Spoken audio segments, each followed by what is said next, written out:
बरसात में हमसे मिले तुम से क्या हो गया। चूड़ी की कली मेरी लाडली, नाजुकी बली मेरी लाडली, याद न जाए बीते तुम्हें याद करते करते। कमर है तिरछी नजर है, पतली कमर है तिरछी नजर। धरती कहे पुकार के, बीज बिछा ले प्यार के। कोई मतवाला आया मेरे द्वारे, तेरा मेरा प्यार अमर। मैं गाऊं तुम सो जाओ।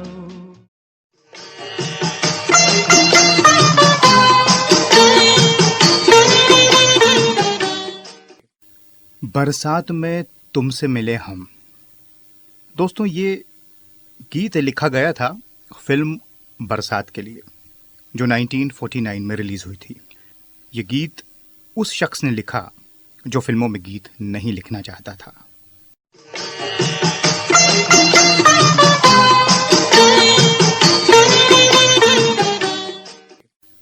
और जब नगमे लिखे तो ऐसे लिखे कि आज वो इस दुनिया में तो नहीं है, लेकिन जब तक ये संसार रहेगा उस बेशकीमती इंसान को, उस गीतकार को याद किया जाता रहेगा। जी हाँ, जिक्र कर रहा हूँ शंकर दास केसरी लाल, जिन्हें हम बखूबी जानते हैं शैलेंद्र के नाम से। बरसात में हमसे मिले तुम सजन, तुमसे मिले। आवारा हूँ या गर्दिश में हूँ, जीवन भर का साथ है, ये कल ही की बात है। ओ सजना, दो जिस्म मगर एक जान है हम। धड़कन के हर राग में बस रहा। कुछ बातें दोहरा दूं जो हम जानते हैं शैलेंद्र के बारे में। शैलेंद्र का जन्म 30 अगस्त 1923 को रावलपिंडी में हुआ। मूलतः वो बिहार के रहने वाले थे, उनके जो घर वाले थे, लेकिन फिर काम के सिलसिले में रावलपिंडी चले गए और फिर शैलेंद्र मथुरा आ गए अपने ताया के पास। गरीबी का दौर था, खाने को भरपेट रोटी नहीं मिल पाती थी। बड़ी मुश्किल से पढ़ाई की और इंटर जब किया तो पूरे प्रदेश में तीसरे नंबर पर आ गए। इतने तेज पढ़ाई में।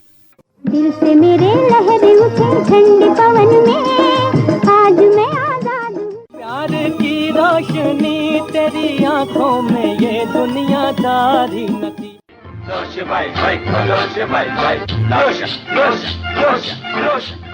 पिया आज बातें जली मत, सवालात की लाटरी भेजो अपने भी नाम जी।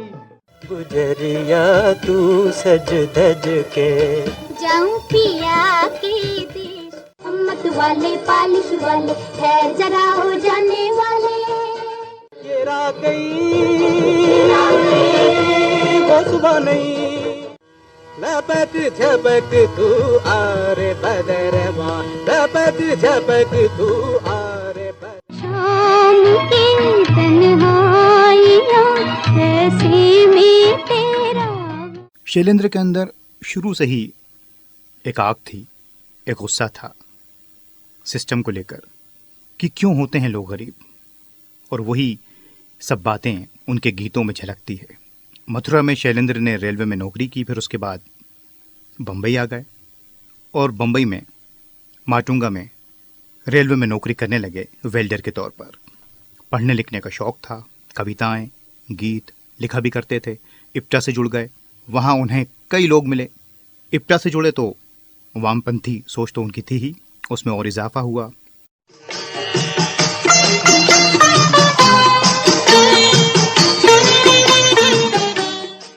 एक दिन कवि सम्मेलन में जलता है पंजाब अपनी कविता पढ़ रहे थे, तो उसी कवि सम्मेलन में पृथ्वीराज कपूर साहब अपने बेटे राज कपूर के साथ मौजूद थे। ये कविता सुनी तो राज कपूर ने शैलेंद्र से कहा कि मैं पृथ्वीराज कपूर का बेटा हूँ और फिल्म आग बना रहा हूँ, क्या आप उसमें गीत लिखोगे? शैलेंद्र ने मना कर दिया कि मैं फिल्मों के लिए गीत नहीं लिख सकता, मैं अपनी कविताएं बेच नहीं सकता।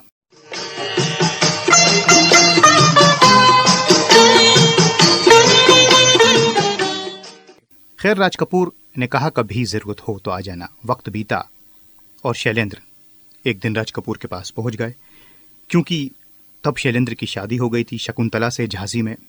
ये लव मैरिज थी और शादी के बाद जब शैलेंद्र अपनी पत्नी शकुंतला जी को बम्बई ले आए, उनकी पत्नी ने जब ये कहा कि मैं आपके साथ बम्बई ही चलूँगी, चाहे कुछ भी हो जाए, रूखी सूखी खा लूँगी, एक कमरे में रह लूँगी, लेकिन रहूँगी आपके साथ।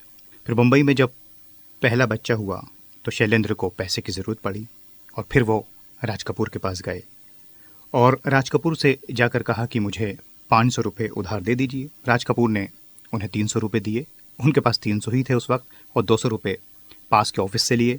इस तरह 500 रुपये दिए और शैलेंद्र चले गए। बाद में शैलेंद्र लौटे, राज कपूर से कहा कि ये लीजिए आपने जो पैसे उधार दिए थे। राज कपूर ने कहा कि मैं कोई ऐसा इंसान नहीं कि आपसे इंटरेस्ट लूं या पैसे वापस ले लूं, आप तो मेरी फिल्म बरसात के 2 गीत रह गए हैं, लिख दीजिए। शैलेंद्र ने गीत लिख दिए और इस तरह पहला गीत बना बरसात में तुमसे मिले और पतली कमर है। ये दोनों गीत बड़े मशहूर हुए, बरसात खूब चली।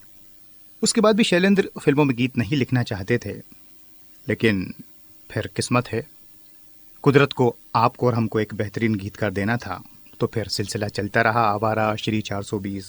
जिंदगी ख्वाब है, ख्वाब में सर पे लाल टोपी रूसी, फिर भी दिल है हिंदुस्तानी, मेरा जूता है जापानी।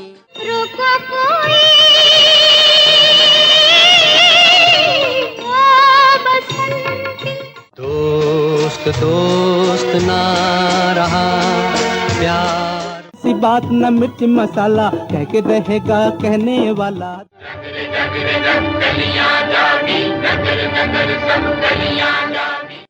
कि मैं झूठ बोल लिया कोई ना, कि मैं कुफर तोल लिया कोई ना। फिर जोड़ी बन गई शंकर जयकिशन, शैलेंद्र हसरत जयपुरी की। राज कपूर की फिल्मों में तो इन्होंने जो गीत लिखे ही हैं वो तो हैं ही, उसके अलावा भी राज कपूर की कई फिल्मों में गीत लिखे, या चाहे वो अनाड़ी हो, चोरी चोरी हो। शंकर जयकिशन के साथ काम किया, उसके अलावा एस.जी. बर्मन के साथ, सलील दा के साथ, म्यूज़िक डायरेक्टर रवि के साथ, पंडित रविशंकर जी के साथ, चाहे वो बिमल रॉय की फिल्में हों, कौन भूल सकता है, बंदनी को, मधुमती को, एक से बढ़कर एक गीत शैलेंद्र के जो उन्हें जुदा करते हैं। कब से खड़ी इस पार ये अखियाँ, बोल राधा बोल, संगम होगा के नहीं, सच है दुनिया वालों के हम हैं या ना। क्या कहा है चांद ने जिस पसंद, ना चुरा तुझे कसम है आ भी जा। बचपन में जब शैलेंद्र को हॉकी खेलने का शौक था तो किसी ने कह दिया कि आप हॉकी खेल रहे हैं, घर में तो 2 वक्त की रोटी नहीं है, ये शौक छोड़िए जनाब। बस वहीं से शैलेंद्र के अंदर एक आग धधक उठी। उसका नतीजा हमने बाद में देखा। शैलेंद्र ढपली बजाया करते थे और गीत लिखा करते थे। फिल्मी गीतों के अलावा उनकी गैर फिल्मी रचनाएं बहुत हैं, कविताएं बहुत हैं जो उन्होंने आज़ादी के पहले लिखी, आज़ादी के बाद लिखी, अंग्रेज़ों के ख़िलाफ़ लड़े, जेल भी गए। ये बहुत सी बातें सामने नहीं आती, वही चंद गीत उनके आते रहते हैं। लेकिन शैलेंद्र का जो काम है वो बहुत तवील है, बहुत ज़्यादा फैला हुआ है, उसे समेटा नहीं जा सकता किसी एक कार्यक्रम में। घर आया मेरा परदेसी,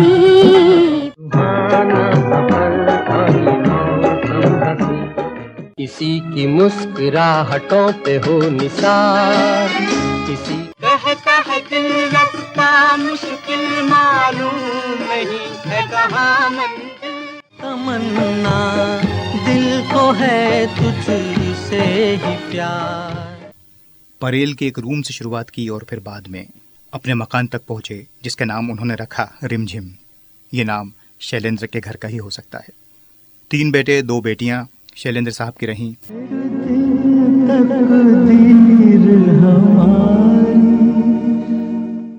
मैं गाऊं तुम सो जाओ, जिस देश में गंगा बहती है, लौट चले।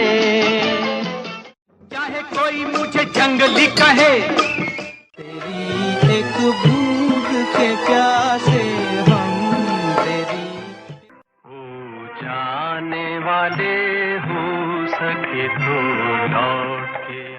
के बरस भेज भैया को।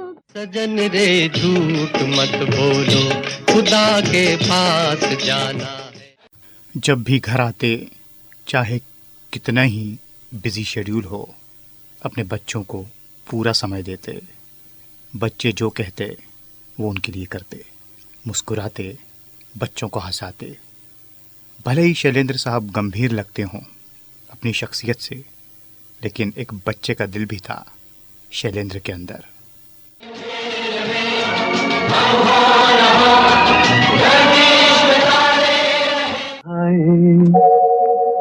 रात न जाए,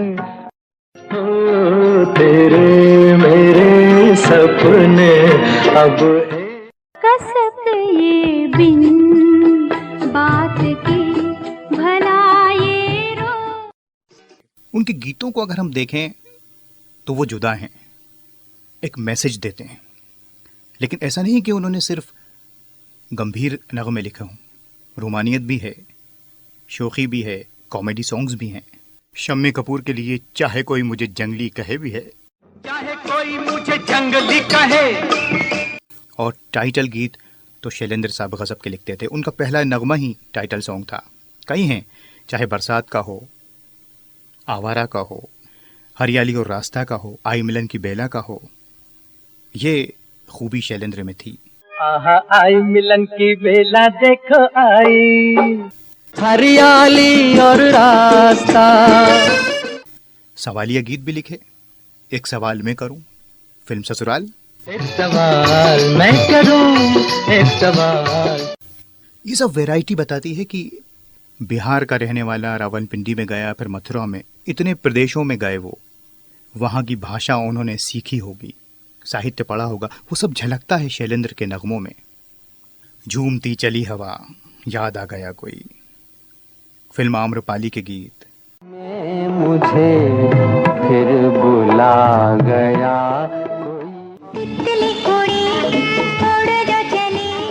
आहा आई मिलन की बेला देखो आई, यहाँ के हम है राजकुमार।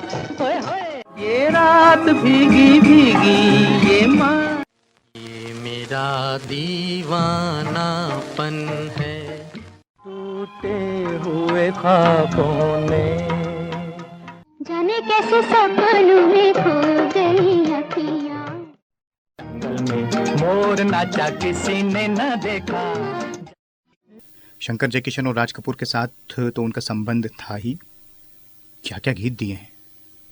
एक बात और, शैलेंद्र साहब ने, आप अगर उनको देखेंगे शैलेंद्र को, तो वो कई फिल्मों में आपको, श्री 420 हो, बूट पॉलिश हो, उसमें एक्टिंग करते हुए भी आपको नजर आएंगे। ये भी खासियत रही।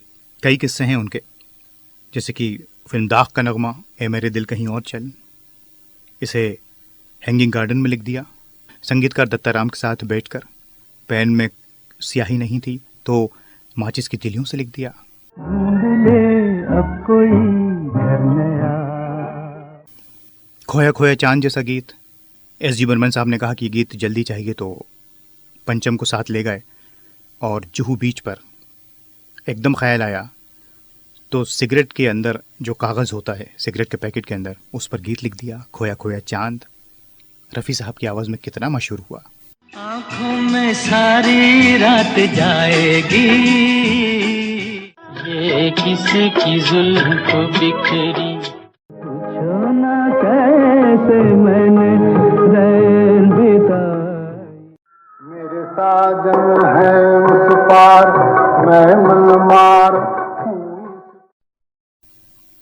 जब भी शैलेंद्र ने कलम उठाया, चाहे वो फिल्म परख के गीत हों, अनुराधा के हों, संगम के हों, या फिर उनकी खुद की बनाई हुई फिल्म तीसरी कसम, सजन दे झूठ मत बोलो, इतनी आसान लैंग्वेज होती थी शैलेंद्र के गीतों की, ऐसा लगता है कि हम भी इसको लिख दें, लेकिन लिखना आसान नहीं है। ये गीत वही लिख सकता है जिसने इस ज़िंदगी को जिया हो, जिसके पास शब्द हों, भाषा हो। किसी एक कार्यक्रम में उनके गीतों का जिक्र और उस पर विस्तार से चर्चा करना दोस्तों आसान नहीं है। और जाने वाले हो सके तो लौट के आना, अंग्रेज़ों के ख़िलाफ़ गीत लिखे, उम्मीदों के आशा के गीत लिखे, तू जिंदा है तो ज़िंदगी की जीत। मुझे याद आ रहा है, एक बार तो यूँ हुआ कि अपने दोस्तों से नाराज़ हो गए शंकर जयकिशन से। पता चला कि शंकर जयकिशन अपनी फ़िल्म के लिए किसी और गीतकार से गीत लिखवा रहे हैं।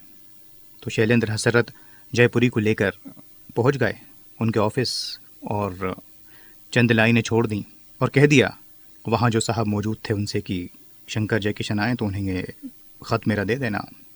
उसमें लाइनें लिखी थी, पहचाने से ये रास्ते तुम कहीं तो मिलोगे, जो गीत फिल्म रंगोली में किशोरदा की आवाज़ में रिकॉर्ड हुआ। नाराज़गी जाहिर की कि आप इस तरह से टीम कैसे तोड़ सकते हैं। हालांकि ऐसा नहीं है कि शैलेंद्र के पास काम की कमी थी, लेकिन उसूल फिर बाद में शंकर जयकिशन ने कभी भी जब तक शैलेंद्र जिंदा रहे किसी और गीतकार को नहीं लिया। और वो गाना कितना मशहूर हुआ, फिल्म रंगोली का, जो शंकर जयकिशन की करियर की 50वीं फिल्म भी थी। कभी तो मिलोगे तो पूछेंगे। एस जी बर्मन साहब, रवि साहब के साथ दिल्ली का ठग, ये रातें, ये मौसम, नदी का किनारा, ये चंचल हवा। क्या रोमांस है। क्लासिकल सॉन्ग हो, कविता हो, तू प्यार का सागर है, जिंदगी देने वाला गीत। हर सिंगर ने उनके गीत गाए, मुकेश जी, रफ़ी साहब, किशोरदा, लता जी, तलत महमूद, मन्ना डे, भरपूर काम किया शैलेंद्र साहब ने इतनी छोटी सी ज़िंदगी में। 43 ईयर्स। हमेशा ये रहता है एहसास कि कहीं और ज़्यादा वो जीते तो बहुत अच्छा काम करते, लेकिन ऊपर वाला लोगों को चुन के भेजता है कि आपको बस 20 साल दिए हैं हमने काम करने के, और शैलेंद्र ने 20 सदियों का काम कर दिया 20 सालों में। रात जो आए 20 साल भी नहीं बल्कि उससे भी कम। ढल जाए प्यासी। कुछ गीत तो बाद में आए, ज्वेल थीफ का, मेरा नाम जोकर का गीत, क्या क्या याद करें, बच्चों के गीत। कभी भी कोई अश्लील गीत नहीं लिखा जिसका कोई डबल मीनिंग हो। यही वजह है कि बिमल रॉय जैसे डायरेक्टर ने अपनी फिल्मों के लिए चुना तो शैलेंद्र को चुना।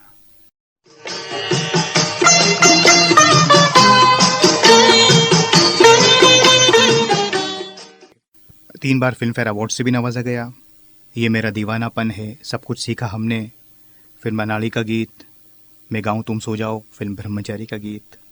तीसरी कसम के लिए प्रेस्टिजियस नेशनल फिल्म अवार्ड उन्हें दिया गया, सम्मानित किया गया, लेकिन अफसोस जब वो इस दुनिया में नहीं रहे।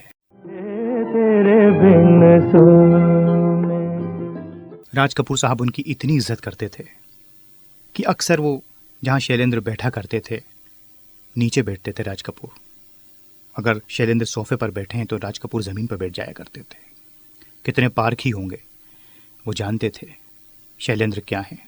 पहली मुलाकात में ही के अब्बास साहब ने जब स्टोरी सुनाई थी आवारा की, तो शैलेंद्र साथ थे राज कपूर के। और राज कपूर ने जब शैलेंद्र से पूछा कि आपको कहानी कैसी लगी, तो शैलेंद्र ने एक लाइन में कह दिया, आवारा था लेकिन आसमान का तारा था। के अब्बास साहब ने कहा कि ये साहब कौन हैं, इनसे मुझे फिर से मिलवाइए, जिन्होंने मेरी पूरी कहानी को एक लाइन में बयान कर दिया। दोस्तों, ये कद था शैलेंद्र साहब का।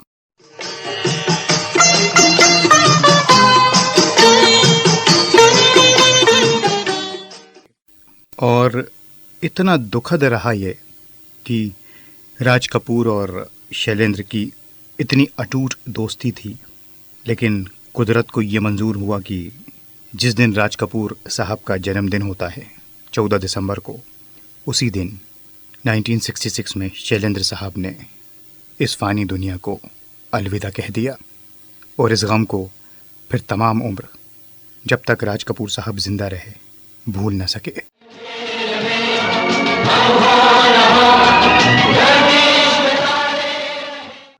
क्या क्या उनके बारे में कहा जाए। एक कार्यक्रम में ना उनके बारे में बात हो सकती है, ना उनके गीतों को हम सुनवा सकते हैं पूरा। जब उन्होंने अपनी आखिरी कविता लिखी और अपनी वाइफ से कहा, पत्नी से कहा कि इसे सुन लो, और पत्नी चली गई, उन्होंने सुना नहीं, कुछ काम होगा। अब ये तो कोई नहीं सोच सकता कि इंसान दुनिया छोड़कर चला जाएगा। और फिर शैलेंद्र इस फानी दुनिया को अलविदा कहकर चले गए। तेरे बिन सोने। उनकी पत्नी को अफसोस रहा कि काश उस वक्त में रुक जाती और उनकी वो आखिरी कविता सुन लेती। नैन हमारे तेरे बिन। लेकिन जब तक ये दुनिया रहेगी, आसमान और ज़मीन का वजूद रहेगा, चांद सितारे सूरज रहेंगे, तब तक शैलेंद्र जैसे गीतकार अमर रहेंगे। ऐसे महान गीतकार को, बेमिसाल इंसान को फराज का बार बार सलाम।